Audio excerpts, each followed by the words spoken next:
Hello, I'm Mark Uncapher filling in for Casey Aiken, and this is 21 This Week. Coming up next, State Controller Learman tackles Maryland's high cost of housing. New polls track Governor Moore's reelection chances, and it's election season. Who's running in Gaithersburg, and how will the county council vacancy be filled? Our panel of insiders will give you the story behind the story. We're joined by former county council member and CEO of SkillSmart, Mike Knapp, and Jackie Sackstein, Maryland Young Republican Chairman. Stay tuned for these stories and more on 21 This Week next.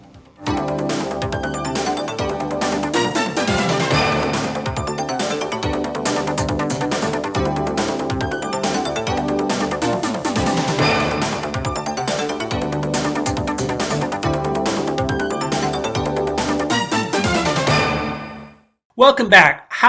High housing costs are driving people out of Maryland, according to a new report from State Controller Brooke Learman. The Controller's 78-page report on housing and the economy tracks the increasing outmigration. She says that younger Marylanders are leaving because of housing costs. Jackie, you've navigated the Montgomery County real estate market, but are housing costs driving people to greener pastures elsewhere? Absolutely. And I don't think it's just even housing. One of the reasons I bought my house when I did is my rent got so high, it was the same price as a mortgage. So at that point, I was like, might as well build some equity. But it's so expensive to live here, particularly Montgomery County and PG County, the areas surrounding DC, that in a time where a lot of people are still able to work remotely, they're going and they're moving south, or they're moving to Delaware or Pennsylvania, somewhere where they can actually afford to live.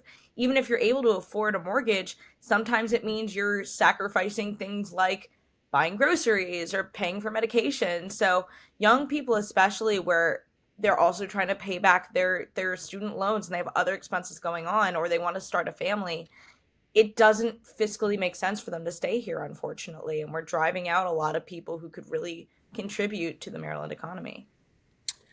Mike, the controller's report says, quote unquote, regulatory barriers in the state are the cost driver, but doesn't get real specific with details. What are they? And can we be more specific, or is it just too hard politically to get into those details? I think to some degree it varies from jurisdiction to jurisdiction. So if you're taking a statewide approach, it's difficult to kind of delve into specificity. But if you look at a place like Montgomery County, our zoning and land use planning is just it's a very challenging process. And so it takes a lot, and they've made it that way by design, right? We live in a community that typically wants to slow growth down, or has historically wanted to slow growth down. And so we have policies and procedures that make it a very cumbersome process, and it is very onerous from getting the approvals, the site plan approvals, to ultimately getting through and getting their permitting. And so I assume, not knowing each of the jurisdictions intimately, that you have variations on that theme that go throughout the state. And so the challenge is that we have to figure out how to overcome that. But I think that's where the governor ran into real problems this past year, trying to focus on affordable housing statewide. Each of the jurisdictions basically pushed back and said, well, no, we have our own special requirements and you can't usurp those. And I think that just points to the problem, because you can't take a blanket approach and say, we as a state are going to try to address this. You now got to go kind of cajole each of the jurisdictions, which then becomes the purview of each of those local legislators. And now you're down in a morass and just becomes one more way to make it more difficult to get housing built. Jackie, what can we do to make housing more affordable in the county, and for that matter in the state as well? Are there some general things that we could do? Absolutely. I think the answer to both of those questions is the same, and that's take government out of it. The law of supply and demand tends to work really well. And when you try to force affordable housing, what you get are, property owners who are, they're trying to find loopholes around all these owners' burdens on them, and that are basically, forcing affordable housing there is making them not want to. If they're saying, oh, I have to rent cap here, like, okay, well, we're not going to do as much to maintain the property. So you're really not doing yourself any favors there. I think if you allow the law of supply and demand to work and the invisible hand to work, you're going to see these things balance out. You're going to see housing come down. And I think this is one of those times that small government really is the solution. Mike, I'll let you get the last word. What can we do? You've talked about the difference between the county and the state, so let's just focus on the county. What could we do in Montgomery County to make things more So in affordable? Montgomery County, we have to, as is always the case, and I usually say on this show, we try to set these things up as binary choice, and the reality is it's not growth versus no growth. We've done a really good job of planning in Montgomery County, and we have to sit down as a community and say, where is housing going to occur, and allow for that to happen. We don't have that conversation because nobody really wants to talk about it. So we have to establish from a leadership perspective. I mean, last year the planning board made recommendations, but the county executive didn't want to do anything. So as a result, he just excoriated the planning board and said it was stupid and we shouldn't do anything. As a result, and with the caps on rent control in place that we have, you now effectively see no new housing permits in Montgomery County. So we have no housing being built. So we have to establish a set of policies that have a clear guideline of where to get to, where people can build, and to make it easy for them to build in those areas. If you look at Northern Virginia, I think their planning process is kind of crazy and their traffic is horrible, but you can see economic growth and you can see things being built all over. So it's not that you build or not build. I think there's a way to do it and do it with a good plan. And I think that we can do that here. One of the other pieces I think we need to address, and I agree with Jackie, it's a supply and demand issue. It's not about housing affordability, therefore you cap the price of the house. It's increasing the level of supply so we can actually have more, which will then bring the prices down. The one other piece, though, I want to make mention of, and I've heard different reports on this, is 25 years ago, when new developments were being built, 25% of the housing going into that development was typically seen as starter housing. Today, that's 4%. And so builders are building bigger houses because they can make more money. And so while we want to increase supply, we also have to help govern a little bit about what that supply looks like so that we can get people who can afford the lower end of that market into that market. It can't just be $1.5 million houses because that's where the money is. And so we've got to kind of create that balance to increase that supply as well. Okay, well, let's turn to, our show plays close attention to political horse races because we're a political show. So we naturally have to talk about the latest polls, which are the bread and butter of that. In a Banner, it used to be Baltimore, now it's Montgomery, so it's the Banner Commission poll. They said that 45% said that vote for Wes Moore, and 37% said they would vote for Governor Hogan, and another 14%, which didn't quite add up, said they're undecided. Mike, is the glass half full for the governor because he's 8 points ahead of former Governor Hogan, or is it half empty because he's below 50%?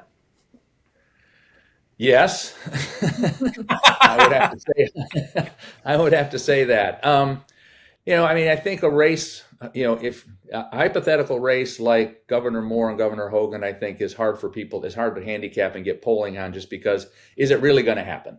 And if you get there, because I think both of them have strong bases of support, and so I think, and both have reasonable track records, and so you look at that and go, huh. So I think it would be great if I were Governor Moore to be above 50%, but given the popularity I think that Governor Hogan has had, I'm not surprised if that's the choice that you get a more mixed response. And I think the reality is that till Governor Hogan is actually in a race, it is just that it's a hypothetical scenario, and it's an interesting hypothetical exercise, but doesn't really hold a lot of water. Jackie, do you agree with Mike on that? Not entirely. I think that this is an incredibly scary poll for Governor Moore because, yes, I agree with Mike. Right now, this is all hypothetical. But if I'm Governor Hogan and I'm looking at that poll, I'm like, okay, I'm only 8 points behind and I'm not even in the race. I'm not even campaigning. I haven't raised money. I haven't been getting my name out there. So if I'm only down 8 points and Governor Moore is under 50%, I see that as a tremendous opportunity to get in and really come ahead. And you have, again, a very unique situation similar to what we saw with the 2024 election, where you had 8 years of Governor Hogan and 4 years of Governor Wes Moore, and you can do a direct comparison as a resident of the state and say, in which time period was I better off? And now I have the option to choose which one of those governors was better for me. And I think for a lot of people, including a lot of Democrats in this state, that answer is Governor Hogan. I encountered that a lot. We were knocking doors for his Senate campaign, and I talked to a lot of Democrats who said, I would vote for him again for governor in a heartbeat. I will not vote for him for Senate, but come back when he's running for governor and you've got my vote. I think that's Well, interesting. we're focused But I on. guess Yep. I would say the part that intrigues me with that, though, is the fact that when Governor Hogan left office, he was at 65% approval, and he's coming back only at 37%. So, I mean, he's half of what he was. And so yes, I don't necessarily disagree with your 8%, but he's fallen half from where he was before. And so I think there's a really glass half empty, half full perspective for Governor Hogan as well. Well, we're focused on Hogan, and so let me turn to Jackie. Are there other Republican candidates that might be competitive against Governor Moore or two? I think one of the big names that's being thrown around is Steve Hershey, and that's an interesting prospect because you have then somebody from the Eastern Shore, which is typically underrepresented in a lot of Maryland politics, whether it's the Eastern Shore out in Western Maryland and in Garrett and Allegheny counties. And I think that there's an interesting idea there of the underrepresented being represented. Unfortunately, those areas tend to be rather red, so that doesn't do much for us in a general election. But I think if Steve Hershey were to jump in, we could see a lot of support growing for him in a primary. Mike, any thoughts about the Governor Moore's competition potentially within the Democratic Party? Oh, I don't think there'll be any competition within the Democrats for Governor Moore. I think the one part of that poll that I think Governor Moore and his team are going to have to focus on is people couldn't identify specific things that they were generally positive towards him, but couldn't identify specific things that he had done. And I think that we didn't learn anything from the Biden administration. It's to be able to tell that story, especially when you're trying to accomplish, when you've done things where there are accomplishments, and make sure people understand and can connect those dots. And I think that's a really important message for his team to get now, to be able to say we're doing these things and make sure that's very obvious to folks. And so I think that's a good read for them to be able to act upon. Well, you've got the last word there, and we'll be back after a short break. We'll talk about the county council vacancy. Welcome back. Councilman at Large Gabe Albanese is resigning from the county council, and he's doing it effective December 1st, and he's taking his old job with the county back. Now, the date is significant. If the resignation had been effective a day earlier, a special election would have been held, but making it on December 1st means that the council gets to fill the vacancy under the council charter. Mike, you were on the council, so can you elaborate on the process, and do you have any predictions about how all of this will turn out? So the process is actually pretty straightforward, because what you do is it's actually like any other kind of appointment that the council makes. So they seek applicants. So those interested parties, they will choose some number of them to interview, and then they will ultimately make a selection. So it's like picking the planning board, or picking planning board chair, planning board members. Very similar process in that respect. I think it will be interesting. Gabe is a very well-regarded council member, very well-regarded county official, and so I think that to replace him is not straightforward. He was very visible, and so I think that you're going to have to identify someone who kind of can step in at a similar stature to some degree, which actually isn't necessarily as hard as it might sound, because the other piece that you have is you can get somebody who may have done something previously, who may have the time to fill that position, because they're obviously looking for someone not to run to fill that. They want that to be an open seat in the upcoming election, so that someone can't come in there and kind of use that as the stepping stone and run from that seat. We've done that twice before, and people have generally honored that. It is a trust thing. It is an honor thing. And so presumably the person could run, but oftentimes they've managed to find a person who was in a position that didn't want to run further. So we'll see how that plays out.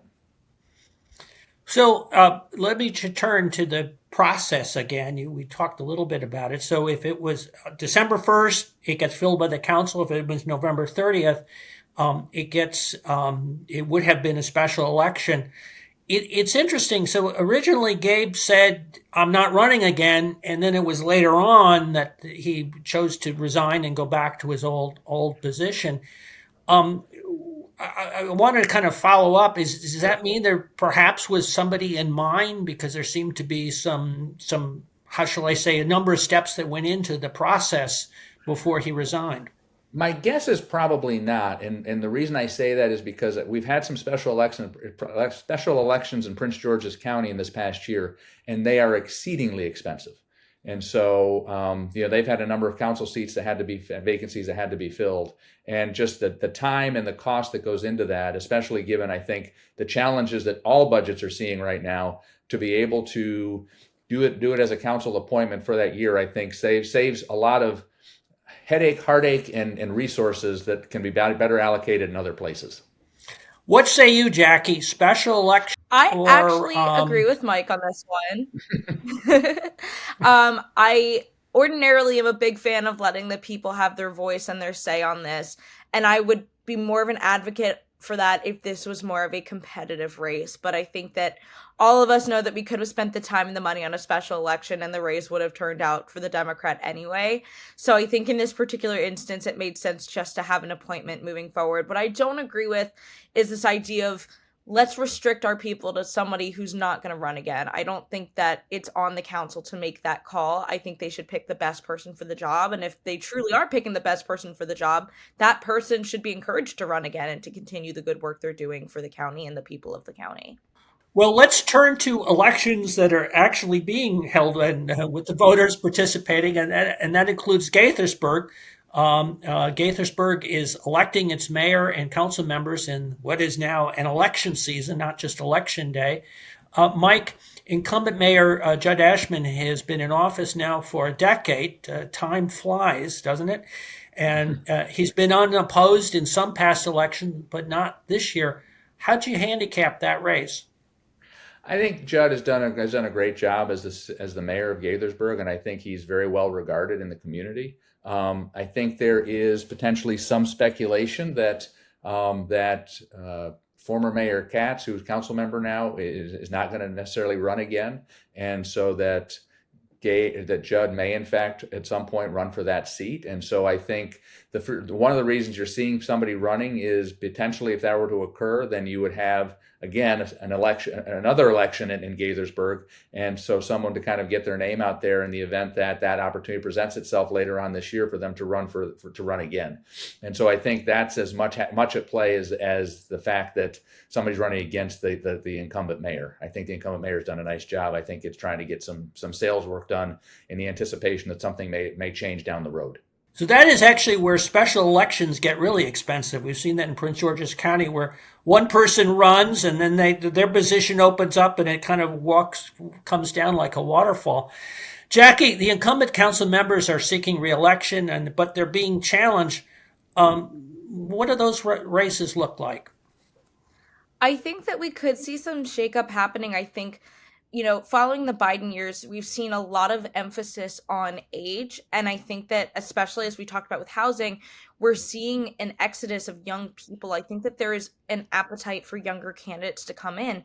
And both of the challengers coming in are younger than the two incumbents. Not to say that either of them are on death's door or anything like that. But, particularly Chris Toms, who's only 25, I think, and is a lifelong resident of Gaithersburg. I think people are interested to see a new generation of leadership and ideas come in, people who understand the impacts that AI is going to have on the job market, people who understand, the struggles that young people are having acquiring housing and being able to afford living here. So I think that you could see some surprises come out as people, flock towards younger candidates. And I think that's going to be a bellwether as well going into next year's legislative races. Well, speaking of bellwethers, let's turn to the gubernatorial races. In the year after the presidential election, the Virginia and New Jersey governor's races tend to take sort of outsized importance as bellwethers, a kind of a referendum on the administration. Now, 4 years ago, Republicans won Virginia, and they came very close in New Jersey.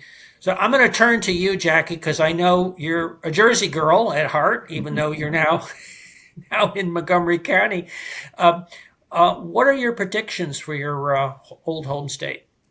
I think we're going to see a reverse scenario of what we had in 2021. So I was watching Fox News that night in 2021, and there were all eyes on Virginia. because they were anticipating big things there. And then all of a sudden, New Jersey was sneaking up, and they're like, oh, we don't actually have a lot of research on this. We weren't expecting this to be close. And I think you're going to see a similar thing at play here. I think Jack Ciattarelli has got it in New Jersey. I really do, especially in North Jersey, where people are kind of a little terrified by what's going on in New York City right now. But I think in Virginia, I think Jason Miyares is going to win that race. And I think you could see a possibility that he brings the other two over the edge with him. I think more so for John Reed than for Winsome Sears. But I think that it's going to get interesting, and it's going to be closer than people think. Mike, Democrats do seem to have the upper hand in Virginia, at least until the AG's text messages came public, which obviously has been the focus of the race for quite some time since then. How do things look now? I think it's been interesting. Obviously, from the governor's race perspective, Congresswoman Spanberger was at 12 point lead. I think that's come down some, but it's interesting to Jackie's point. Even though the AG race I think has tightened, there hasn't seemed to be a lot of spillover to either the other races, which is good. I think that should be contained. Obviously, if I'm running on the other side, you're trying to tar everybody with that same brush. I get that. Fortunately, it seems like voters are being able to differentiate between those points. I think that it is going to be really important, though, for the Democrats to continue to be strong on what it is that they've done and why they want to be running. One of the things that's been intriguing me, and obviously we're just watching the ads, is I've yet to hear anything that the Republican candidates actually say they want to be doing. They just keep attacking the Democratic candidates. And so at some point, I don't care what race it is. It'd be really nice to actually see somebody say why they want to run for the position as opposed to just attacking the other person that's running against them. Jackie, I'll let you. What do you think these races say about the public mood? I think Mike's right. We've kind of seen a focus on the negative side. Is that the way people are feeling right now, or?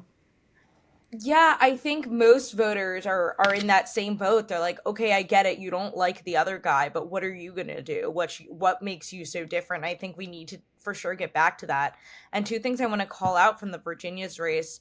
The first one is, particularly with the Jay Jones incident, I think that this highlights why we can't have 6 weeks of early voting. You have a lot of people who would have changed their vote for AG. They did poll this had they known about the text messages before they early voted. So I think that this is definitely a call for early voting to be tightened up a little bit in Virginia. And the other one is, and I don't know if people saw this, John Reed challenged a lieutenant governor candidate for the Democrat side to a debate. She refused. So the other night he debated an AI facsimile of his opponent on YouTube. And it's incredibly little kitschy, super funny, very entertaining. But I think that also calls out this bigger issue of, I think that voters deserve to have an informed choice. And one of the best ways to get that is by having a debate between the candidates. I think that's important. You know, that's a really scary thought, Mike, don't you think? Perhaps an AI could be used to replace us on 21. People may advocate for that. I hope that they don't advocate that in their political races.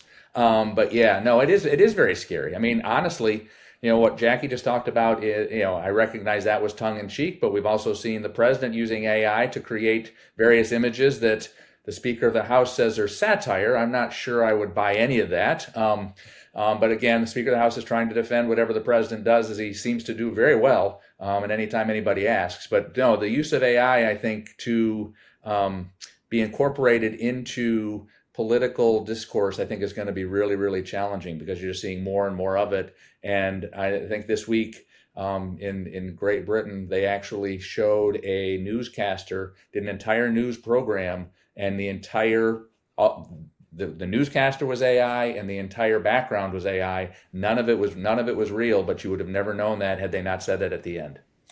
Well, you got the last word, and we'll now stay tuned for parting shots.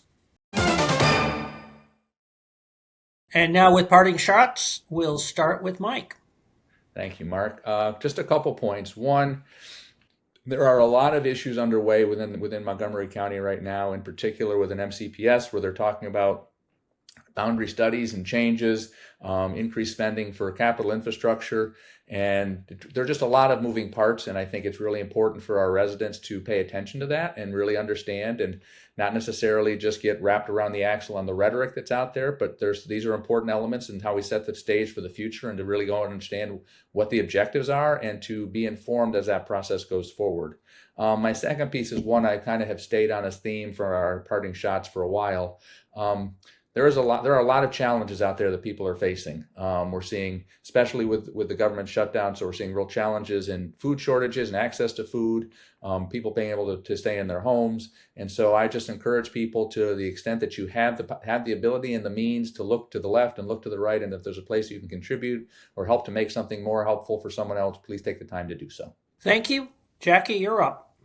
So we spent a lot of this episode talking about elections, and I want to highlight the importance of getting out and voting in off-year elections or municipal races. You know, these races tend to be less partisan. The issues aren't what's your stance on abortion. It's more, you know, how long can I keep my trash can out by the curb before I'm going to get a nasty gram from the government, right? So these races, politics is very local, and a lot of people don't realize that not everything is happening in the White House or the governor's mansion. A lot of the stuff that impacts your day-to-day, including, you know, your property taxes and gas-powered leaf blowers. We had that conversation a while ago. It's happening at the local level, it's happening at the county level, and it's happening at the city level. So even if it's not a presidential year or a midterm year, these races are just as important and have just as big an impact on you. So take a few minutes, go out and vote. These races are really important. Thank you, Jackie, and thank you to our audience for tuning in each week to Montgomery County's hardest-hitting political talk show, 21 This Week.